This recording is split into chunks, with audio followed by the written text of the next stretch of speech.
Witam drodzy widzowie, a z tej strony Fan Studów, twórca takich filmów jak Horror,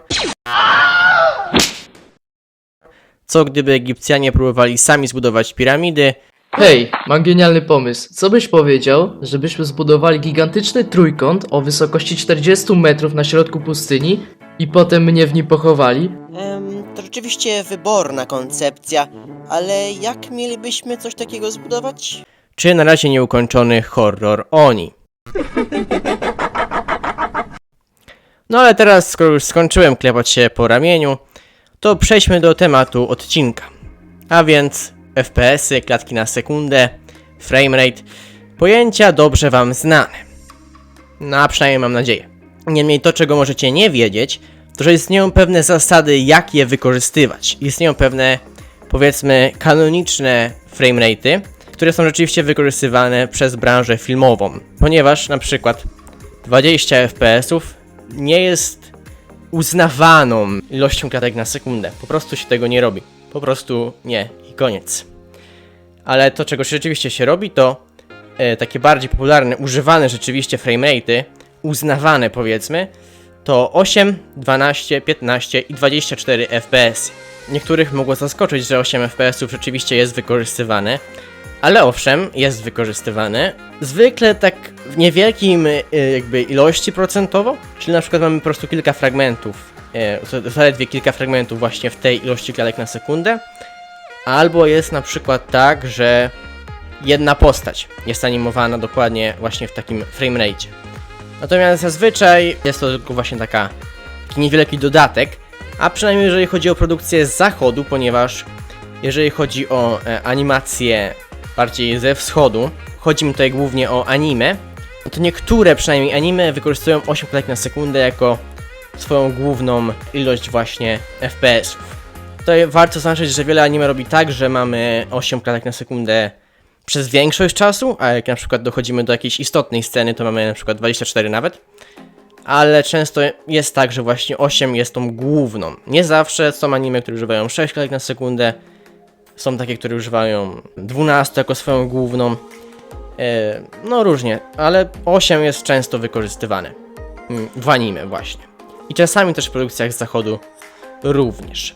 A jeżeli chodzi o odniesienie do brick filmingu, to najlepiej wykorzystywać je do albo bardzo wyolbrzymionej animacji, bardzo kreskówkowej, albo do takiej właśnie w stylu anime. Dobrze, ale ta ilość klatek na sekundę ma bardzo duży problem, a konkretnie nie tworzy wiarygodnej iluzji ruchu.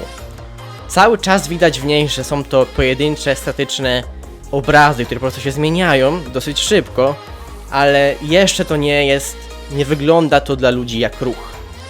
Natomiast jeżeli chodzi już o 12 FPS-ów, to jest to pierwsza ilość klatek na sekundę, którą rzeczywiście ludzie postrzegają jako prawdziwy ruch.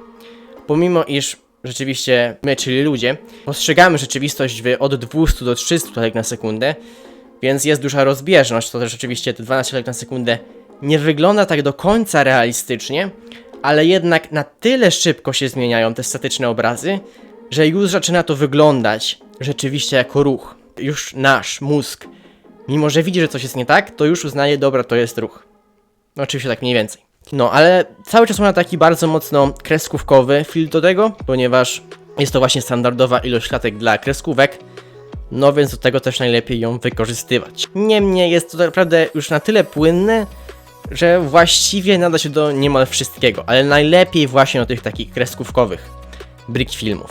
Dobrze, idziemy dalej. 15 przez wielu uwielbiona ilość klatek na sekundę, ulubiona, ponieważ daje najlepszy kompromis pomiędzy, przynajmniej zdaniem wielu ludzi, najlepszy kompromis między jakością a czasem produkcji. I tak naprawdę do wszystkiego się nadaje, ponownie, tym razem już naprawdę do wszystkiego. Każdy film może mieć tą właśnie ilość klatek na sekundę i będzie wyglądał dobrze.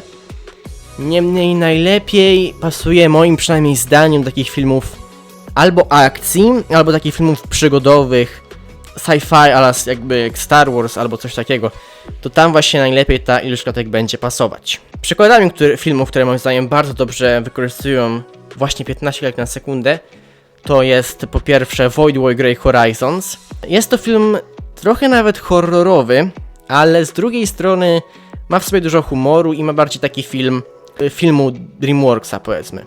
A jeżeli chodzi o nasze polskie produkcje, no to moim zdaniem film, który bardzo dobrze wykorzystuje tą ilość klatek na sekundę, to Strażnik Kosmosu 2 i pierwsza część też, ale Strażnik Kosmosu 2 po prostu jest ogólnie lepszy, więc tutaj go jakby wymieniłem. No jest to też film, który wiadomo, są tam jakieś brutalne elementy do niego, nawet bardzo brutalne można powiedzieć, ale jednak nie bierze on tak siebie do końca na poważnie, jest bardziej taki...